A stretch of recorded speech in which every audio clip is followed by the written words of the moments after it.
ಇವತ್ತಿನ ಮಾಧ್ಯಮಗಳಲ್ಲಿ, ಕೆಲವು ಆಯ್ದ ಮಾಧ್ಯಮಗಳಲ್ಲಿ HMTಯ ಕಾರ್ಖಾನೆ ಏನಿದೆ, ಆ ಕಾರ್ಖಾನೆಯ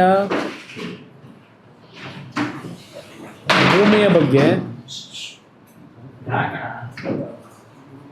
ಒಬ್ಬ ರಾಜ್ಯದ DFO ಅವರ ಒಂದು ನಿವೃತ್ತಿ ಹೊಂದೋದಕ್ಕಿಂತ ಒಂದು ವಾರದ ಮುಂಚೆ ಈ ಒಂದು ಆದೇಶವನ್ನು ಹೊರಡಿಸಿ, ಕಾನೂನು ಬಾಹಿರವಾಗಿಯೇ ಹೇಳ್ತೇನೆ ನಾನು, ಕೋರ್ಟ್ಗೆ ಸಬ್ಜುಡಿಸಿದ್ರು. ಈಗಾಗಲೇ ಈ ಒಂದು ಭೂಮಿಗೆ ಸಂಬಂಧಪಟ್ಟಾಗೆ HMT ಮತ್ತು ರಾಜ್ಯ ಸರ್ಕಾರದ ನಡುವೆ ಇನ್ನೂ ಮ್ಯಾಟರು ಕ್ಲೋಸ್ ಆಗಿಲ್ಲ. ಇವತ್ತು ಅಲ್ಲಿ ವಾದ ಪ್ರತಿವಾದದ ಹಂತದಲ್ಲಿ ಇರ್ತಕ್ಕಂಥದ್ದೇನಿದೆ, ಈ ಅಧಿಕಾರಿಗೆ ಯಾವುದೇ ಈ ರೀತಿಯ ಒಂದು ಆದೇಶವನ್ನು ಮಾಡ್ತಕ್ಕಂಥದ್ದಕ್ಕೆ ಕಾನೂನು ಬಾಹಿರವಾಗಿ ತೆಗೆದುಕೊಂಡಂಥ ನಿರ್ಧಾರ ಇದೆ. ಕೋರ್ಟ್ನ ತೀರ್ಪು ಬರದೆ ಇವರೇ ಏಕಾಏಕಿ ಏನೋ ಒಂದು ಸುಮೋಟೋ ತಗೊಂಡಿದ್ದಾರೆ ನಿರ್ಧಾರ. ಬಹುಶಃ ಈ ರಾಜ್ಯದ ಕಾಂಗ್ರೆಸ್ ಸರ್ಕಾರಕ್ಕೆ ಯಾವುದೇ ಸರ್ಕಾರಿ ಸ್ವಾಮ್ಯದ ಕಾರ್ಖಾನೆಗಳು ಉಳಿಬಾರ್ದು ಅಂತಕ್ಕಂಥದ್ದು ಇವರು ತೀರ್ಮಾನಕ್ಕೆ ಬಂದಿದ್ದಾರೆ. ಈ ಸರ್ಕಾರದ ಹಲವಾರು ರೀತಿಯ ತಪ್ಪು ನಿರ್ಧಾರಗಳಿಂದ ಈಗಾಗಲೇ NGFನ ಭೂಮಿಯ ಒಂದು ಅಕ್ರಮಗಳನ್ನೇನು ನಡೆಸಿದ್ರು, ಇವತ್ತು ಈ ಒಂದು ನಿಮ್ಮ ಮೈಸೂರು ಪೇಪರ್ ಮಿನರಲ್ಸು ಅದರ ಹಣೆಬರ ಏನಾಗಿದೆ ಶಿವಮೊಗ್ಗದಲ್ಲಿ. ಈ ಕಾರ್ಖಾನೆಯನ್ನು ನಾವು ಪುನಶ್ಚೇತನಗೊಳಿಸಬೇಕು ಅಂತ ಹೇಳಿ ನಾನು ಕೇಂದ್ರದಲ್ಲಿ ಮಂತ್ರಿ ಆದಮೇಲೆ ಕೇಂದ್ರ ಸರ್ಕಾರದ ಒಂದು ಡಿಸ್ಇನ್ವೆಸ್ಟ್ಮೆಂಟ್ನ ತೀರ್ಮಾನಗಳೇನಾಗಿದೆ ಅದನ್ನು ಹಿಂಪಡೆದು ಕ್ಯಾಬಿನೆಟ್ನಲ್ಲಿ ಈ HMTಯ ಒಂದು ಕಾರ್ಖಾನೆಗಳಿಗೆ ಪುನಶ್ಚೇತನ ಕೊಡಬೇಕು ಅಂತ ನಾನು ಹೊರಟಂಥ ಸಂದರ್ಭದಲ್ಲಿ ಕಳೆದ ಬಹುಶಃ 1 ವರ್ಷದಿಂದ ಹಿಂದೆ ಇದ್ದಂಥ ಅರಣ್ಯ ಸಚಿವರನ್ನು ಒಳಗೊಂಡಂತೆ HMTಯ ಭೂಮಿ ಮೇಲೆ ಇವರ ಅತಿಕ್ರಮಣ ಅಂತೀನಿ ನಾನು ಮಾಡಲಿಕ್ಕೆ ಹೊರಟಿರ್ತಕ್ಕಂಥದ್ದು ರಾಜ್ಯ ಸರ್ಕಾರ. ಈ ಕಾರ್ಖಾನೆ ಪ್ರಾರಂಭ ಆಗಿದ್ದು 1960-65 ಆಸ್ಪಾಸ್ನಲ್ಲಿ. ಮೈಸೂರು ಅರಸರು ಆ ಒಂದು ಸಂದರ್ಭದಲ್ಲಿ ಇನ್ನೂ ನಮ್ಮ ಫಾರೆಸ್ಟ್ನ ಕೆಲವು ಆ್ಯಕ್ಟ್ಗಳು ಬರೋದಕ್ಕಿಂತ ಮುಂಚೆನೇ ಅದೆಲ್ಲ ಒಂದು ಭಾಗ ಆಮೇಲೆ ಚರ್ಚೆ ಮಾಡ್ತೀನಿ. ನಿರಂತರವಾಗಿ HMT ಕಾರ್ಖಾನೆ ದೇಶದಲ್ಲೇ ಪ್ರಥಮ ಸ್ಥಾನದಲ್ಲಿ ಸಾವಿರಾರು ಕುಟುಂಬಗಳ ಬದುಕಿಗೆ ಶಕ್ತಿ ತುಂಬಿದಂಥ ಒಂದು ಕಾರ್ಖಾನೆ ಇದು. ಇದು ಬರೀ ಕೇವಲ ಕರ್ನಾಟಕದಲ್ಲಿ ಅಷ್ಟೇ ಸೀಮಿತವಾಗಿಲ್ಲ. ಹೈದರಾಬಾದ್ನಲ್ಲಿ ಸುಮಾರು 1200 ಎಕರೆ ಭೂಮಿ ಇದೆ ಒಡೆತನದಲ್ಲಿ HMT. ಈ ಬೆಂಗಳೂರು ಕರ್ನಾಟಕದಲ್ಲಿದ್ದಂಥ HMTಯಲ್ಲಿ ಬಂದಂಥ ಲಾಭಾಂಶದಲ್ಲಿ ಯಾವುದೇ ರೀತಿಯ ಸರ್ಕಾರದ ನೆರವುಗಳು ದೊಡ್ಡ ಮಟ್ಟದಲ್ಲಿ ದೊರಕದೇ ಇದ್ದರು. ದೇಶದ 6 ಭಾಗದಲ್ಲಿ ಬೆಂಗಳೂರಿನಲ್ಲಿ ಉತ್ಪಾದನೆ ಅಂತ ಸಂಪತ್ತಿನಿಂದ ಹಿಂದೆ ಈ HMTಯ ಸ್ವಾಮ್ಯ ಅಡಿನಲ್ಲಿ ಕಾರ್ಖಾನೆಗಳು ಪ್ರಾರಂಭ ಆಗಿ ನಡೆದಂಥದ್ದು ಯಶಸ್ವಿಯಾಗಿ. ಪಕ್ಕದ ಕೇರಳದಲ್ಲಿ ಕಾಲಾಮಸೂರಿ ಅಂತಕ್ಕಂಥ ಪ್ರದೇಶದಲ್ಲಿ ಒಂದು ಒಳ್ಳೆಯ ಉತ್ತಮವಾದ ಕಾರ್ಖಾನೆ ನಡೀತಾ ಇತ್ತು, ಈಗಲೂ ನಡೀತಾ ಇದೆ. ಹೈದರಾಬಾದ್ನಲ್ಲಿ ನಡೀತಾ ಇದೆ. ಅಲ್ಲಿಂದ ಡೈರಿಗೆ ಸಂಬಂಧಪಟ್ಟಂಥ ಮ್ಯಾನುಫ್ಯಾಕ್ಚರ್ ಮಾಡ್ತಕ್ಕಂಥದ್ದು ನಮ್ಮ ಉತ್ತರಾಖಂಡಲ್ಲಿ ನಡೀತಾ ಇರತಕ್ಕಂಥದ್ದು ಇರ್ಬೋದು. ಹೀಗೆ ಹಲವಾರು ಭಾಗದಲ್ಲಿ, ಮತ್ತು ಪಿಂಜೋರ ಅಂಥೇಳಿ HMT ಟ್ರ್ಯಾಕ್ಟ್ರಿಗಳು ಒಂದು ಕಾಲದಲ್ಲಿ ಭಾಳ ಫೇಮಸ್ ಇತ್ತು.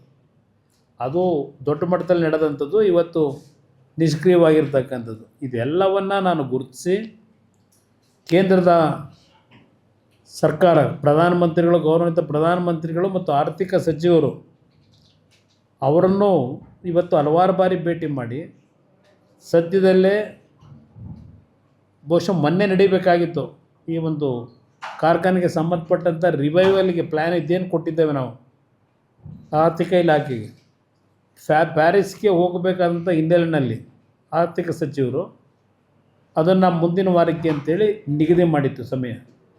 ಇಂಥ ಒಂದು ಸಮಯದಲ್ಲಿ ಈ ರೀತಿ ಲೀಡಿಂಗ್ ಪೇಪರ್ಗಳಲ್ಲಿ ಹಿಂದೂ ಮತ್ತು ಡೆಕ್ಕನ್ ಹೆರಾಲ್ಡ್ ಪತ್ರಿಕೆಯಲ್ಲಿ ದೇಶದಲ್ಲೇ ಇದು ಪ್ರಚಾರ ಆಗ್ತಕ್ಕಂಥ ರೀತಿಯಲ್ಲಿ ಇದನ್ನು ಬರೆಸಿರ್ತಕ್ಕಂಥದ್ದಿದೆ. ಇವನು ಯಾರೋ ಈ ಅಧಿಕಾರಿ ಬ್ಯಾಕ್ಗ್ರೌಂಡು ರವೀಂದ್ರ ಕುಮಾರ್ ಅಂತ ಹೇಳಿ ಇವು ಕೊಟ್ಟಿರ್ತಕ್ಕಂಥ ತೀರ್ಪು. ಇವರು ಯಾರು ಹಿಂದೆ ಇರ್ತಕ್ಕಂಥವ್ರು, ಇವರಿಗೆ ಗಾಡ್ ಫಾದರು ಗೊತ್ತಿದೆ ನನಗೆಲ್ಲ. ಈ ವ್ಯಕ್ತಿ ಹಿಂದೆ ಇದು ಹಿನ್ನೆಲೆ ಯಾವ ರೀತಿ ಪಾಪ ಇವರು ಅರಣ್ಯ ಇಲಾಖೆನ ಉಳಿಸ್ಲಿಕ್ಕೆ ಕಷ್ಟಪಟ್ಟಿದ್ದಾರೆ, ಹಲವಾರು ಮಾಹಿತಿಗಳಿದೆ. ಇಂಥ ಒಬ್ಬ ವ್ಯಕ್ತಿ ಕೋರ್ಟ್ನಲ್ಲಿ ಇನ್ನೂ ವ್ಯಾಜ್ಯ ನಡೀತಾ ಇದ್ದಾಗ ಈ ರೀತಿಯ ತೀರ್ಪು ಕೊಡಲಿಕ್ಕೆ ಇವನಿಗೆ ಅಧಿಕಾರ ಕೊಟ್ಟಾರೆ ಯಾರು? ಇವತ್ತು ಈ ಕಾರ್ಖಾನೆಗಳು ಉಳಿಬಾರ್ದು ಅನ್ನೋದೇ ಕರ್ನಾಟಕದಲ್ಲಿರ್ತಕ್ಕಂಥ ಈ ಸರ್ಕಾರಗಳ ನಡವಳಿಕೆ. ಇವತ್ತು ಸುಮಾರು 3,000 ಕೋಟಿ ರೂಪಾಯಿಗಳನ್ನು ಈ ಕಾರ್ಖಾನೆ ಅಭಿವೃದ್ಧಿಗೆ ಈಗಾಗಲೇ ದೊಡ್ಡ ಮಟ್ಟದಲ್ಲಿ ನಾವೇನು ಹಲವಾರು ತಂತ್ರಜ್ಞರ ಜೊತೆ ಚರ್ಚೆ ಮಾಡಿ ಇವತ್ತು ಕೆಲವು ತೀರ್ಮಾನಗಳಾಗಿದೆ. ಇಂಥ ಸಂದರ್ಭದಲ್ಲಿ ಈ ರೀತಿಯ ಒಂದು ಮಾಧ್ಯಮಗಳಿಗೆ ಹೇಳಿಕೆ ಬಿಡುಗಡೆ ಮಾಡಿ 30 ದಿವಸ ಸಮಯ ಕೊಟ್ಟಿದ್ದೀವಿ ಅಂತ ಹೇಳಿ ಇವನಿಗೆ ಅಧಿಕಾರ ಕೊಟ್ಟಿರೋದು ಯಾರು? ಕೋರ್ಟ್ನಲ್ಲಿ ನಡೀತಿರ್ತಕ್ಕಂಥ ಕೇಸ್ ಇದು. ಅದರಿಂದ ಇದೇನೋ 15,000 ಕೋಟಿ. ಹೌದಪ್ಪ, 15,000 ಕೋಟಿ. ಸಿದ್ದರಾಮಯ್ಯನವರೇ, ನಿಮ್ಮ ಈಗಿನ ಸಚಿವರನ್ನು ಕೇಳ್ತೀನಿ, ಇದರಲ್ಲಿ ಎಷ್ಟೆಷ್ಟು ಜಾಗ ಅವ್ರದ್ದಿದೆಯೋ ಗೊತ್ತಿಲ್ಲ, ಯಾವ್ಯಾವ ಪೊಲಿಟಿಷಿಯನ್ಗಳದ್ದಿದೆ ಅಂತೇಳಿ. ಇಲ್ಲಿ ಪಾಪ ಅವರೇ ಕೊಟ್ಟವ್ರು, ಇಲ್ಲಿ ತರಿಸ್ದೆ. ಅದಕ್ಕೇ ಆದೇಶದ ಪ್ರತಿ ಅವ್ರು ಮಾಡಿರೋದೇ ಈಗ ಪ್ರೊಸೀಡಿಂಗ್ ಮಾಡಿ. ಇವ್ರಿಗೆ ಯಾವ ಪವರ್ ಕೊಟ್ಟಿದ್ರು, ಯಾರು ಕೇಳಿ ಮಾಡಿದ್ದಾರೆ, ಇದು ಒಂದು ಭಾಗ. 15,000 ಕೋಟಿ ವ್ಯಾಲ್ಯೂ. ಹೌದಪ್ಪ, 15 ಅಲ್ಲ, ಇನ್ನೂ ಜಾಸ್ತಿನೇ ಇರ್ಬೋದು.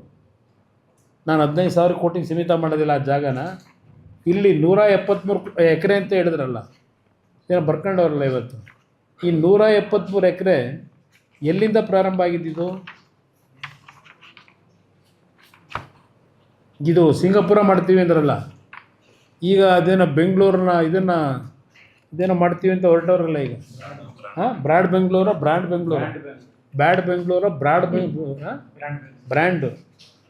ಬ್ರ್ಯಾಂಡ್ ಮಾಡೋಕ್ಕೆ ಹೊರಟವ್ರಲ್ಲ.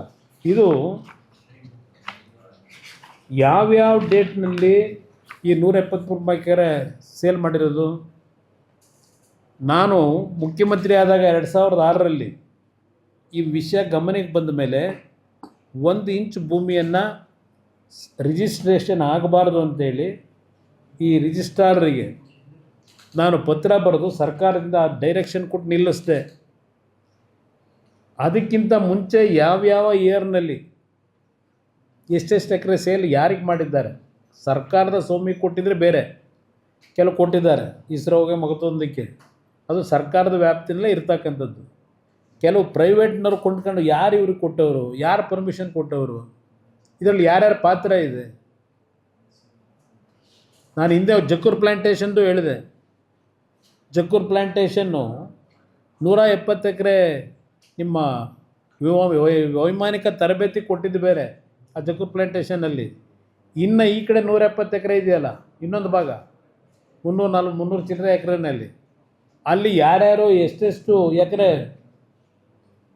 ಭೂಮಿ ಖರೀದಿ ಅಂತ ತೋರಿಸ್ಕೊಂಡು ಡಾಕ್ಯುಮೆಂಟ್ನ ತಿದ್ದಿ ಆ ಜಕ್ಕೂರು ಪ್ಲ್ಯಾಂಟೇಷನಲ್ಲಿ ಯಾರ್ಯಾರು ಮನೆ ಕಟ್ಕೊಂಡವ್ರೆ, ಯಾರ್ಯಾರಿಗೆ ಸೇರಿದೆ, ಏನು ಬಡವರಿಗೆ ಕೊಟ್ಟಿದ್ದೀರಾ ಅಲ್ಲಿ? ಇದೆಲ್ಲ ತೆಗಿತೀರಾ ಸತ್ಯನ? ಏನೇನಿದೆ ಅಂತೇಳಿ ಎಲ್ಲ ವಾಪಸ್ ತಗೋತೀರಾ. 173 ಎಕರೆ ಆಯ್ತಪ್ಪ, HMT ಅವರ ಕೈ ಕೆಳಗಿರ್ತಕ್ಕಂಥ ಈಗಿನ ಭೂಮಿ. ಏಕೆಂದರೆ ಅಲ್ಲಿ ಡೆವಲಪ್ ಎಲ್ಲಿದೆ? ಅರಣ್ಯಲ್ಲಿ ಏನಾದರೂ ಫಾರೆಸ್ಟ್ ಇದೆಯಾ? ಅಲ್ಲಿ ಬಿಲ್ಡಿಂಗ್ಗಳಿದ್ದಾವೆ. ಅಲ್ಲಿಗೆ ಹೋಗ್ಬಿಟ್ಟು ಏನು ಫಾರೆಸ್ಟ್ ಮಾಡೋದಕ್ಕೆ ಕೊಟ್ಟಿದ್ದೀರಪ್ಪ? ಫಾರೆಸ್ಟ್ ಲ್ಯಾಂಡ್ ಅಂತ ತಗೋತೀರಿ.